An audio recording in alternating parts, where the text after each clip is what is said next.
پورا دین ہے جس کے اندر نماز بھی آتی ہے، روزہ بھی آتا ہے، معاملات بھی آتے ہیں، زکوٰۃ بھی آتا ہے، ہمسایوں کے حق بھی آتے ہیں، گلی کی صفائی بھی آتی ہے، تمہارے گھر سے اٹھنے والی شور کی آوازوں سے ہمسایہ تنگ ہے تو پھر بھی تم دین نہیں سمجھے۔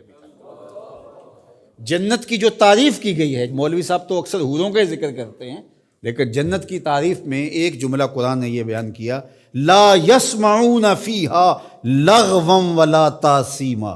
جنت ایسا خوبصورت مقام ہوگا جہاں آپ کو ایسی آواز سننے کو نہیں ملے گی جو تم سننا نہیں چاہتے۔ یہ ہے جنت، جو تمہاری طبیعت پہ شاک ہو، تمہارے کانوں پہ بوجھ ہو، تمہاری سماعتوں کے اوپر گراں گزرے، تو جنت میں تمہیں وہ بھی سننے کے لیے نہیں ملے گی۔ تو میں اپنے مبلغین سے، خطباء سے کہتا ہوں کہ فل ساؤنڈ کیا ہوا ہو اور ایکو بھی اس کی فل کی ہوئی ہو اور چھوٹا سا کمرہ ہو اور آپ آگے منہ رکھ کے زور زور سے بول رہے ہیں اور لوگوں کے دل ڈول رہے ہیں اور آپ سمجھتے ہیں یہ تبلیغ کر رہے ہیں۔ یہ تبلیغ نہیں، یہ بدتمیزی کر رہے ہیں آپ۔ اللہ نے قرآن میں بولنے کا بھی سلیقہ سکھایا ہے، کہا کہ تمہاری آواز بہت بلند نہیں ہونی چاہیے، بدترین آواز فرمایا گدھے کی آواز ہے، وہ چیختا ہے، چلاتا ہے۔ تو کبھی ضرورت کے تحت آپ بلند بولیں تو وہ امر آخر ہے۔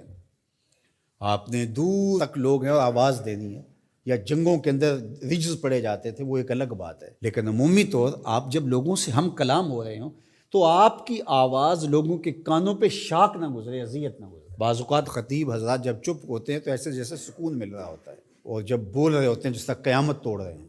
تو یہ کیا ہے؟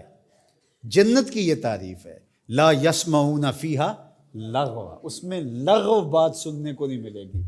تو یار پوری زندگی کو، پوری دنیا کو جنت نہیں بنا سکتے، مسجد کوئی بنا دو جو ہے ہی جنت، جنت کا ٹکڑا ہے، ریاض الجنہ اس کو کہا گیا ہے۔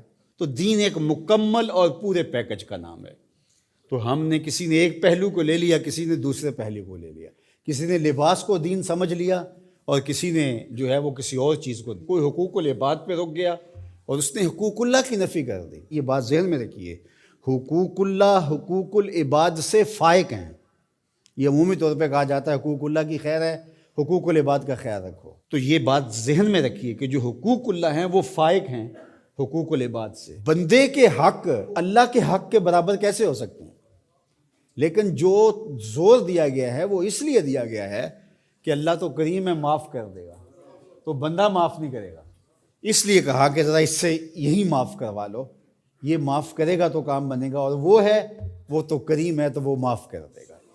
تو اس کا یہ مطلب نہیں نکلتا کہ اس کے حق کوئی کمزور ہیں، اس کے حق بندے سے فائق ہیں، اوپر ہے۔ تو اس لیے یہ بات ذہن میں رکھیے کہ دین ایک مکمل، کامل، اکمل اور پورا پیکج ہے جس کے اندر سارے پہلو پائے جاتے ہیں، اور ہم ایک پہلو کو بعض اوقات لے لیتے ہیں اور ایک پہلو کو نظر انداز کر دیتے ہیں۔ اسی طرح دین کا کام کرنے والے بھی، ایک تنظیم ایک پہلو کو اجاگر کر رہی ہے، دوسرے کو چھوڑ رہی ہے، دوسری ایک کو اجاگر کر رہی ہے، دوسرے کو چھوڑ رہی ہے۔